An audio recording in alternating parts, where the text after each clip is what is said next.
Hi, ഞാൻ Shaji Kurian from sociopreneur. Health and wellness practice ചെയ്യുന്ന ഈ സമൂഹത്തിലേക്ക്, ഈ കമ്മ്യൂണിറ്റിയിലേക്ക് നിങ്ങൾക്ക് ആത്മാർത്ഥമായിട്ട് സ്വാഗതം. എന്താണ് ഹെൽത്ത് ആൻഡ് വെൽനസ് കമ്മ്യൂണിറ്റി, എന്താണ് സോഷ്യോപ്രീനിയർ ചെയ്യുന്നത് എന്നുള്ള ഒരു ബ്രീഫിംഗ് ആണ്.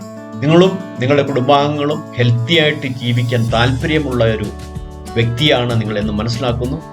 എന്താണ് ഞങ്ങൾ ചെയ്യുന്നതെന്ന് ഒന്ന് ബ്രീഫായിട്ട് മനസ്സിലാക്കും. ഈ കാഴ്ച 90% കുടുംബങ്ങളിലും നിങ്ങൾക്ക് കാണാൻ സാധിക്കും. എന്തുകൊണ്ട് ഈ കുട്ടികൾക്ക് ഇങ്ങനെ സംഭവിക്കുന്നു? ത്രോട്ട് ഇൻഫെക്ഷൻ, ബ്രീത്തിങ് പ്രശ്നങ്ങൾ, അതിനുശേഷം ഹോസ്പിറ്റലിൽ കൊണ്ടുപോയി നെബുലൈസ് ചെയ്യുക, ആൻറ്റിബയോട്ടിക് കൊടുക്കുക.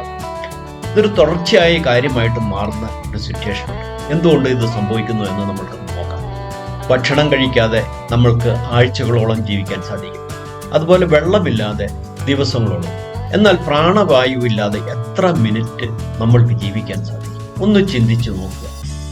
അപ്പൊ നമ്മൾ ശ്വസിക്കുന്നതിന്റെ ഇമ്പോർട്ടൻസ് മനസ്സിലാക്കാൻ വേണ്ടിയാണ് ഞാനിത് പറഞ്ഞത്. പ്രാണവായു, നമ്മുടെ ശരീരത്തിന് ഓക്സിജന്റെ ആവശ്യം എന്താണെന്ന് നമ്മൾ മനസ്സിലാക്കണം. അപ്പോൾ ശരിയായ രീതിയിൽ ബ്രീത്ത് ചെയ്താൽ മാത്രമേ നമ്മൾക്ക് നമ്മുടെ ശരീരത്തിന് ഓക്സിജൻ സപ്ലൈ ചെയ്യാൻ സാധിക്കുകയുള്ളൂ. സോ ഓക്സിജൻ ലഭിക്കാതെ വന്ന് എന്ത് സംഭവിക്കുന്നു എന്ന് നമുക്ക് ഈ ലിസ്റ്റിൽ നിന്ന് നോക്കാം. ശരിയായ രീതിയിൽ ഓക്സിജൻ ലഭിച്ചില്ലെങ്കിൽ നമ്മൾക്ക് സ്ട്രെസ് ആൻഡ് ആൻസൈറ്റി ഉണ്ടാവും.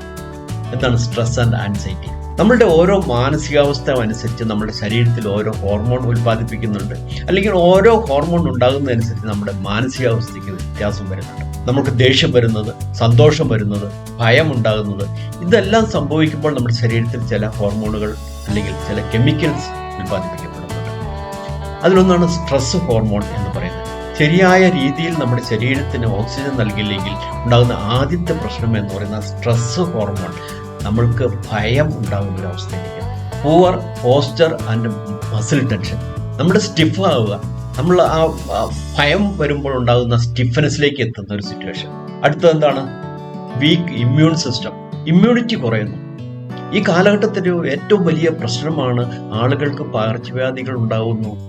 ചെറിയൊരു മഴ പെയ്യുമ്പോൾ ജലദോഷം വരുന്നു, തുമ്മൽ വരുന്നു, ചുമ വരുന്നു.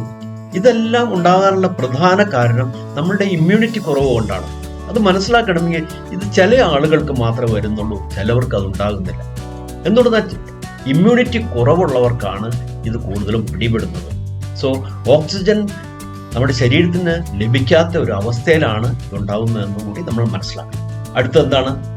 Law mental clarity. മനസ്സിൽ നമുക്ക് ഒരിക്കലും നമ്മുടെ മൈൻഡ് സെറ്റ് ഒരു പോസിറ്റീവ് മൈൻഡ് സെറ്റിലേക്ക് ആകണമെങ്കിൽ നമ്മൾ ശരിയായ രീതിയിൽ നമ്മുടെ ശരീരത്തിന് ഓക്സിജൻ നൽകേണ്ടതായിട്ടുണ്ട്.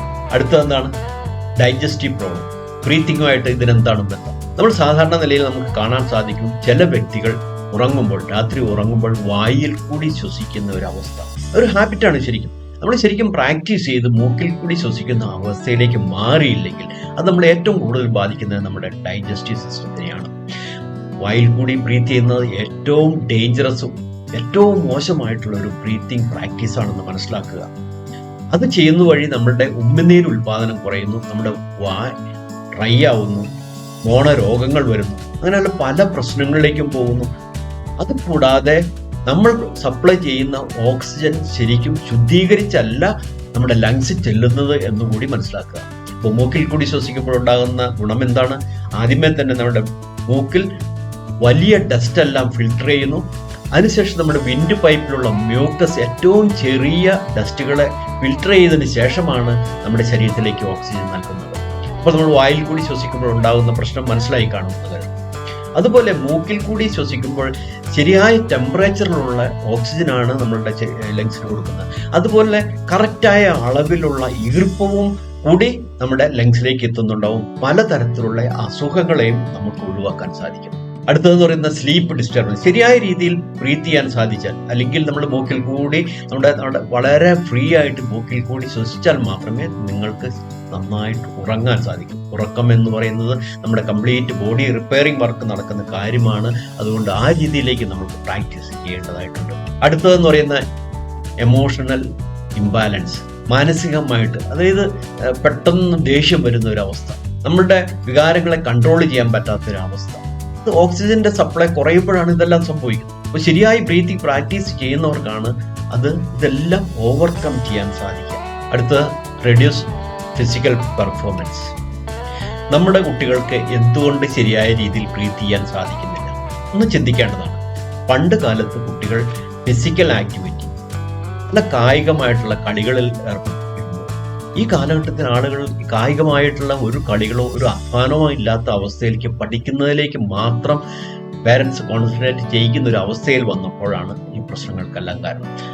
അത് മനസ്സിലാക്കണേ. നന്നായിട്ട് കായികമായിട്ട് അധ്വാനിക്കുന്ന ആള് അല്ലെങ്കിൽ സ്പോർട്സിൽ പങ്കെടുക്കുന്ന ഒരു കുട്ടിയെ സംബന്ധിച്ച് ആ കുട്ടിക്ക് നല്ല രീതിയിൽ ബ്രീത്ത് ചെയ്യാൻ സാധിക്കുന്ന, നല്ല രീതിയിൽ ഓക്സിജൻ സക്ക് ചെയ്യാൻ, അതിൻ്റെ ചെസ്റ്റ് ശരിക്കും എക്സ്പാൻഡ് ചെയ്ത് ബ്രീത്ത് ചെയ്യാൻ സാധിക്കുന്നുണ്ടാവും. സോ കായികമായിട്ട് അധ്വാനിക്കത്താണ് ഒന്നാമത്തെ പ്രശ്നം എന്ന് മനസ്സിലാക്കുക. അത് നമുക്ക് കറക്റ്റ് ചെയ്യാൻ പറ്റും. ഇത് നമ്മൾ ആ ബ്രീത്തിങ് ടെക്നിക്സ് പ്രാക്ടീസ് ചെയ്തുകൊണ്ട് നമ്മൾക്ക് ബ്രീത്തിങ് ശരിയായ രീതിയിൽ എടുക്കാൻ പഠിക്കാൻ സാധിക്കും. അതൊരു പ്രാക്ടീസാക്കി കൊണ്ടുവന്ന ഒരു ഹാബിറ്റാക്കി നമുക്ക് മാറ്റിയെടുക്കാൻ സാധിക്കും. ഓക്സിജൻ നമ്മുടെ ലങ്സിൽ ചെന്ന് നമ്മുടെ ബ്ലഡിലേക്ക് കൊടുക്കുകയും ബ്ലഡിലുള്ള കാർബൺ ഡൈ ഓക്സൈഡ് പുറന്തള്ളാനും സഹായിക്കും. അപ്പോൾ നമ്മൾ ഒരു പരിധി വരെ ഗേഷ്യസ് ആയിട്ടുള്ള വേസ്റ്റ് പുറന്തള്ളാൻ നമ്മുടെ ബ്രീത്തിങ്ങിൽ കൂടി മാത്രമേ സാധിക്കൂ. നമ്മുടെ ബ്ലഡിൽ കൂടി ഓക്സിജൻ എല്ലാ കോശങ്ങളിലേക്ക് എത്തിക്കാനുള്ള ഒരു പ്രോസസ്സാണ് ശരിയായ ബ്രീത്തിങ് എന്നുകൂടി മനസ്സിലാക്കുക. സോ എന്താണ് സോഷ്യോപ്രീനിയർ ചെയ്യുന്നത്? സോഷ്യോപ്രീനിയർ എന്ന് പറയുന്നത് ഒരു കമ്മ്യൂണിറ്റിയാണ്. ഹെൽത്ത് ആൻഡ് വെൽനസ്, ആരോഗ്യവും സൗഖ്യവും പ്രാക്ടീസ് ചെയ്യുന്ന ആളുകളുടെ ഒരു കൂട്ടായ്മയാണ് സോഷ്യോപ്രീനിയർ. ഇവിടെ നിങ്ങൾക്ക് ലഭിക്കുന്ന ഗൈഡൻസ് എന്ന് പറയുന്ന ആദ്യമേ നിങ്ങൾക്ക് എന്താണ് ബ്രീത്തിങ് കൊണ്ടുള്ള പ്രയോജനങ്ങളെ കുറിച്ച് മനസ്സിലാക്കാൻ സാധിക്കും. ഏതെല്ലാം ടെക്നിക്കിൽ കൂടി കറക്റ്റായിട്ട് ബ്രീത്ത് ചെയ്യാൻ സാധിക്കും എന്ന് പഠിപ്പിക്കുന്നുണ്ടാവും. അതിനുള്ള ഒരു വർക്ക്ഷോപ്പാണ് ഞങ്ങൾ നടത്തുന്നത്. ആ വർക്ക്ഷോപ്പിൽ നിങ്ങൾക്ക് പങ്കെടുക്കാൻ സാധിക്കും. അതിനുശേഷം എന്താണ് ഹെൽത്ത്, എന്തുകൊണ്ട് അസുഖങ്ങൾ വരുന്നു, ഇപ്പോഴത്തെ അസുഖങ്ങൾ എന്ത് കാരണങ്ങൾ ഉണ്ടാകുന്നു, അതിനെല്ലാം എന്ത് റെമഡിയാണ് നമുക്ക് ചെയ്യാൻ പറ്റുന്നത്, യഥാർത്ഥത്തിൽ ഹെൽത്ത് എന്താണെന്ന് നിങ്ങൾക്ക് മനസ്സിലാക്കി തരുന്ന ഒരു വർക്ക്ഷോപ്പാണ് അടുത്ത 2 ദിവസം നടക്കാൻ പോകുന്നത്. അതിൽ നിങ്ങൾക്ക് പങ്കെടുക്കാൻ വേണ്ടി താഴെ കൊടുത്തിരിക്കുന്ന ലിങ്കിൽ ക്ലിക്ക് ചെയ്തുകൊണ്ട് ഒരു 51 രൂപ പേ ചെയ്തുകൊണ്ട് നിങ്ങൾക്ക് രജിസ്റ്റർ ചെയ്യാവുന്നതാണ്. എന്തുകൊണ്ട് 51 രൂപ? ഇത് നിങ്ങൾ ജെന്യൂനാണ്, നിങ്ങൾക്ക് യഥാർത്ഥത്തിൽ ആവശ്യക്കാരനാണെന്ന് മനസ്സിലാക്കാൻ വേണ്ടിയാണ് ഈ രജിസ്ട്രേഷൻ ഫീ. അത് പേ ചെയ്തുകൊണ്ട് നിങ്ങൾക്ക് രജിസ്റ്റർ ചെയ്ത് കഴിയുമ്പോൾ നിങ്ങൾക്ക് വെബിനാറിൽ അല്ലെങ്കിൽ വർക്ക്ഷോപ്പിൽ പങ്കെടുക്കാനുള്ള ലിങ്ക് അയച്ചു തരുന്നുണ്ടാവും. ഓൺലൈനിലാണ് നടക്കുക. നിങ്ങൾക്ക് അതിൽ പങ്കെടുക്കാവുന്നതാണ്. നിങ്ങളുടെ കുട്ടികൾക്കും നിങ്ങളുടെ കുടുംബത്തിലുള്ള എല്ലാവർക്കും പങ്കെടുക്കാവുന്നതാണ് ഈ വർക്ക്ഷോപ്പ്. സോ നമ്മൾക്ക് നമ്മുടെ വർക്ക്ഷോപ്പിൽ കാണാം. Thank you.